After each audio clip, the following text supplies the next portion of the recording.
और इसी बीच इस वक्त की बड़ी खबर, टी20 के लिए टीम इंडिया का ऐलान हो चुका है। इस वक्त की बड़ी जानकारी, बीसीसीआई चयन समिति की बैठक में ये फैसला लिया गया है। बीसीसीआई चयन समिति की बैठक में ये फैसला, जिसके तहत टी20 के लिए टीम इंडिया का ऐलान हो गया। केएल राहुल टीम से बाहर हुए, ऋषभ पंत की वापसी हुई है। रोहित शर्मा एक बार फिर से कप्तान के तौर पर अपनी जिम्मेदारी निभाते हुए टी20 क्रिकेट वर्ल्ड कप टीम का ऐलान हो गया है। इस वक्त की सबसे बड़ी खबर, टी20 के लिए टीम इंडिया का ऐलान कर दिया गया है। 15 सदस्यीय टीम इंडिया का ऐलान किया गया। ये बड़ी जानकारी आपको दे रहे हैं, आपको ये बड़ी खबर आपकी टीवी स्क्रीन पर बता रहे हैं। टी20 के लिए टीम इंडिया का ऐलान हुआ। रोहित शर्मा बतौर कप्तान एक बार फिर से जिम्मेदारी संभालते हुए, और इसके अलावा हम आपको लगातार जानकारी दे रहे हैं ऋषभ पंत को लेकर के। इसके अलावा कई ऐसे चेहरे जिनको टीम में जगह मिली है। केएल राहुल हालांकि टीम इंडिया से बाहर हो गए हैं।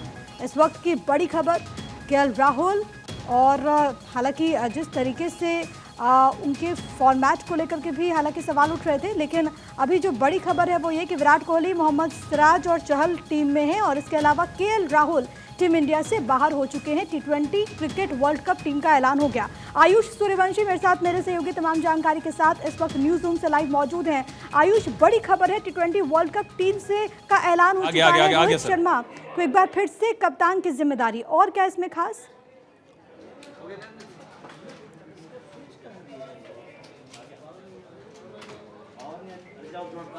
बिल्कुल प्रिया, देखिए रोहित शर्मा कप्तान बने रहेंगे, ये बड़ा फैसला है। यशस्वी जायसवाल एक बदलाव के तौर पर देखा जा रहा है। ओपनिंग में आक्रामक बल्लेबाज के तौर पर उनकी पहचान है, और रोहित शर्मा के साथ एक लेफ्ट हैंडर बैट्समैन जो है ओपन करेंगे। अब तक हमने शुभमन गिल को देखा था ओपन करने के लिए, लेकिन शुभमन गिल को बैकअप प्लेयर के तौर पर स्क्वाड में रखा गया है। विराट कोहली नंबर 3 पर आएंगे, और सूर्य कुमार यादव, जिनको वर्ल्ड कप में आजमाया गया था, उनको एक बार फिर से मौका दिया गया है। ऋषभ पंत ने वापसी कर ली है। एक लंबी इंजरी के बाद एक्सीडेंट हुआ था, हमने देखा था सहारनपुर हाईवे पर, और उसके बाद आईपीएल में वापसी की उन्होंने, और जिस तरह से उनका अच्छा प्रदर्शन है उसके बाद उनको वर्ल्ड कप स्क्वाड में जगह दी गई है। लेकिन संजू सैमसन को मौका दिया गया है। लगातार उनके फैंस चाह रहे थे कि सैमसन जिस तरह से कप्तानी कर रहे हैं, जिस तरह से उन्होंने अच्छी पारियां खेली हैं, उनको जगह दी जाए। उनको जगह मिला है, लेकिन हार्दिक पांड्या वाइस कैप्टन होंगे। एक बड़ा बदलाव इसमें दिख रहा है। शिवम दुबे, हार्दिक पांड्या या शिवम दुबे में लगातार चर्चा चल रही थी कि एक ही प्लेयर को मौका दिया जा सकता है, लेकिन 15 में इन दोनों को ही जगह दी गई है बतौर फास्ट बॉलर ऑलराउंडर्स। इसके अलावा Ravindra Jadeja all time favourite रहे हैं, ऑलराउंडर है, स्पिन ऑलराउंडर के तौर पर उनको जगह दी गई है। कुलदीप यादव, युजवेंद्र चहल में से ये कहा जा रहा था कि हो सकता है कि एक बॉलर रखा जाए, लेकिन एक लेग स्पिनर युजवेंद्र चहल और कुलदीप यादव यानी कि चाइना मैन दोनों को रखा गया है। अर्शदीप को रखा गया है क्योंकि फास्ट बॉलिंग में बहुत ज्यादा ऑप्शंस थे नहीं, और बुमराह के अलावा 2 और गेंदबाज कौन होंगे, सबसे बड़ा सवाल यही था। तो इसमें अर्शदीप एक लेफ्ट हैंड फास्ट बॉलर की जगह बनती भी थी, और उनको मौका दिया गया है। मोहम्मद सिराज हालांकि अच्छा प्रदर्शन बहुत ज्यादा आईपीएल में नहीं कर रहे हैं, लेकिन इसके बावजूद उनको मौका दिया गया है क्योंकि कई बार विकेट टेकिंग बॉलर के तौर पर उनकी पहचान है। 4 बैकअप प्लेयर्स हैं। शुभमन गिल जो स्क्वाड में हुआ करते थे, उनको बैकअप में रखा गया है। रिंकू सिंह को, राहुल को टीम इंडिया से बाहर कर दिया गया है, उनका नाम इसमें शामिल नहीं है। इसके पीछे की वजह क्या समझ में आ रही है? उसके पीछे 2 बड़े कारण। देखिए, ऋषभ पंत वापस आ गए हैं। ऋषभ पंत आपको वो करके देते हैं जो आपको कोई नहीं दे सकता है। वो जिमी एंडरसन के बॉल पर भी पीछे चौके छक्के लगा सकते हैं। एक तरह से अनप्रिडिक्टेबल बैट्समैन के तौर पर उनकी पहचान है। और संजू सैमसन विकेट कीपर, यानी कि 2 विकेट कीपर हमारे पास हैं, और सैमसन ऐसी क्लास प्लेयर के तौर पर उनको पहचाना जाता है। इसके अलावा प्रिया एक और दिक्कत है, आप किस डाउन पर उनको बैटिंग देंगी? केएल राहुल को ये बड़ा सवाल था। बहुत ज्यादा अच्छा प्रदर्शन नहीं कहा जाएगा, एवरेज प्लेयर थे। ऊपर से टी20 में लगभग उनको 6 से 7 बॉल लगती है सेट होने में, और कई बार ऐसा मौका नहीं होता है। ऐसे कहा जा सकता है कि दिनेश कार्तिक भी अच्छा खेल रहे थे, लेकिन उनको जगह नहीं दी गई। लेकिन उनकी जगह बन भी नहीं रही थी, या बन रही थी, इसको लेकर सवाल हो सकता है। बैकअप प्लेयर्स पर अगर नजर डालें, शुभमन गिल टीम में हुआ करते थे, उनको बैकअप प्लेयर के तौर पर जगह दी गई है। इसके अलावा रिंकू सिंह अच्छे टी20 बैट्समैन, उनको मौका दिया गया है। 2 बॉलर्स बैकअप में हैं, खलील अहमद और आवेश खान।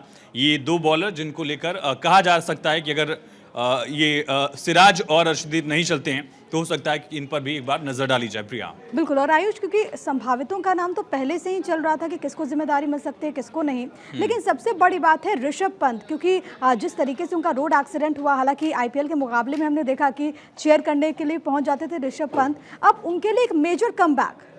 बिल्कुल, आईपीएल वो खेल रहे हैं और अच्छा खेल रहे हैं। बतौर कप्तान कई सारे अच्छे डिसीजन उन्होंने लिए। हालांकि टीम उनकी थोड़ी स्ट्रगल कर रही है, लेकिन बतौर एज एन बैट्समैन अगर देखा जाए, ऋषभ पंत से जो आप एक्सपेक्ट करते हैं वो ऋषभ पंत ने करके दिखाया है।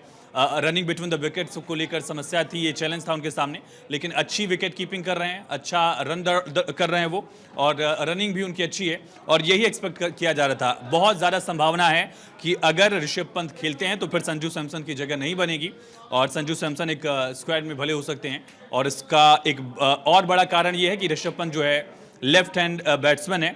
नंबर 1-2 पर यशस्वी जायसवाल होंगे, ओपन करेंगे। उसके बाद अगर आप देखिए तो मिडिल ऑर्डर में हमारे पास ऋषभ पंत एक लेफ्ट हैंड बैट्समैन के तौर पर अच्छे प्लेयर साबित होंगे।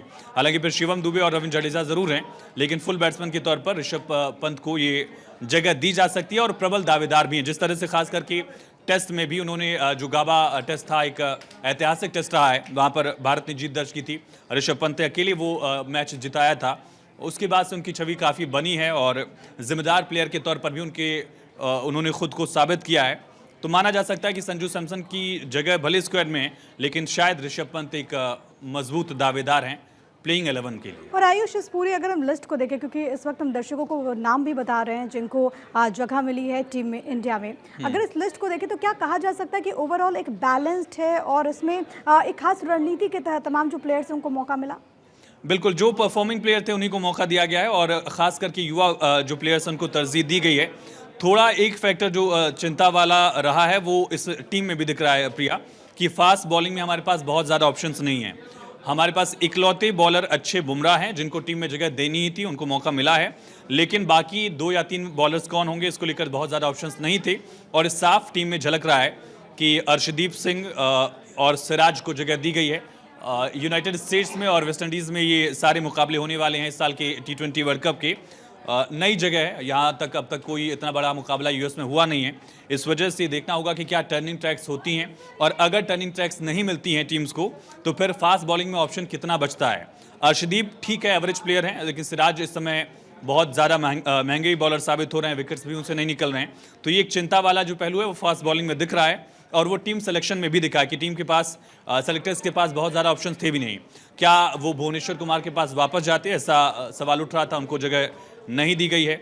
इसके अलावा भी कुछ एक गेंदबाजों को हाल फिलहाल में आजमाया गया था, नटराजन को बीच में इंक्लूड किया गया था, कुछ मयंक यादव को लेकर चर्चा चल रही थी कि मयंक यादव जिस तरह से 150 से ज़्यादा पेस उनकी है, क्या उनको मौका दिया जाएगा। बहुत ज़्यादा आजमाने की कोशिश नहीं की गई है, बहुत ज़्यादा सरप्राइज करने की कोशिश नहीं की गई, बल्कि उन्हीं गेंदबाजों के साथ सेलेक्टर्स गए हैं जिन पर अभी तक थोड़ा दारोमदार था। लेकिन इन तमाम पहलुओं के बावजूद फास्ट बॉलर्स की कमी झलक रही है इस टीम में प्रिया। बिल्कुल, फास्ट बॉलर्स की कमी झलक रही है। हालांकि जैसा कि आयुष ने कहा कि जो परफॉर्म करता आया है उसी को मौका मिला है, लेकिन आयुष ये भी बहुत दिलचस्प है क्योंकि रोहित शर्मा की कप्तानी को लेकर के हालांकि कई मौक़ों पर उन्होंने खुद को प्रूव किया है, लेकिन कई मौक़ों पर उनको बहुत ज़्यादा आलोचना का सामना भी करना पड़ा। इस बार जब अनाउंसमेंट होती है तो एक बार फिर से रोहित शर्मा को बतौर कप्तान जिम्मेदारी दी जाती है, इसके पीछे की बड़ी वजह आप क्या समझ पा रहे हैं? देखिए प्रिया, ये बहुत अच्छा फैक्टर आपने सवाल के रूप में उठाया है। रोहित शर्मा, हार्दिक पांड्या मुंबई इंडियंस के लिए खेलते हैं, और हार्दिक पांड्या को कप्तान बनाकर मुंबई इंडियंस की टीम लेकर आई है। इससे पहले वो गुजरात के कप्तान हुआ करते थे, और मुंबई की कप्तानी किया करते थे रोहित शर्मा। ये एक बहुत बड़ी वजह बनी जहां हार्दिक पांड्या के खिलाफ मुंबई इंडियंस के खिलाफ नाराजगी थी, और उसका असर कहीं वर्ल्ड कप टीम में ना दिखे। ये बहुत बड़ा चैलेंज होगा रोहित शर्मा के लिए भी कि वो खुद की कप्तानी करें, और हार्दिक पांड्या को एक fast bowler, wicket taking bowler के तौर पर, ऑलराउंडर के तौर पर वो यूज़ करें। लेकिन एक दूसरे की कप्तानी में खेलना एक चैलेंज होगा दोनों के लिए, और वो चैलेंज अभी तक मुंबई इंडियंस की टीम में दिखा है। शुरुआती मैचों में जिस तरह से मुंबई इंडियंस की टीम परेशान दिखी, हार्दिक पांड्या खुद परफॉर्म नहीं कर पा रहे थे, वो एक बहुत बड़ा चैलेंज होगा कि जो आईपीएल टीम में एक थोड़ी सी रार वाली चीज़ दिख रही थी, ग्राउंड पर दिख रही थी, परफॉर्मेंस में दिखी है, वो कम से कम उस स्तर पर ना दिखे जहां पर हम देश को रिप्रेजेंट कर रहे हैं। ये चुनौती दोनों के लिए होगी, हार्दिक पांड्या के लिए भी और रोहित शर्मा के लिए, क्योंकि एक अनुभवी बल्लेबाज और एक बड़े कप्तान के तौर पर उन्होंने छवि बनाई है। भारतीय टीम फाइनल्स तक वर्ल्ड कप की गई, और खुद भी उन्होंने परफॉर्म करके पूरे वर्ल्ड कप में दिया है। तो रोहित शर्मा भी नहीं चाहेंगे कि हार्दिक पांड्या से उनकी कोई खटास कम से कम वर्ल्ड कप के स्तर पर दिखे, या उस स्तर पर दिखे जहां हम देश को एक साथ रिप्रेजेंट कर रहे हैं। और उसी टीम में जो इकलौते मेन फास्ट बॉलर हैं, जसप्रीत बुमराह भी हैं, बुमराह भी बहुत ज़्यादा कंफर्टेबल नहीं दिख रहे थे आईपीएल में पांड्या की कप्तानी में, लेकिन लगातार वो शीर्ष पर बने हुए हैं। अभी भी बेस्ट विकेट टेकिंग बॉलर्स में बुमराह का नाम टॉप 2 में है, तो ये समझा जा सकता है। और कप्तानी भी चुनौती होगी रोहित के लिए, खास करके हार्दिक पांड्या और रोहित शर्मा का इक्वेशन कैसा रहता है, ये दिलचस्प उस स्थिति में होगा जब हार्दिक पांड्या वाइस कैप्टन है और रोहित कैप्टन है। ये बहुत इंटरेस्टिंग होगा, अब देखना होगा कि किस तरीके का पूरा मुकाबला रहेगा, क्योंकि वर्ल्ड कप के लिए तो टीम का अनाउंसमेंट और टीम का ऐलान हो चुका है। बहुत धन्यवाद आपका आयुष।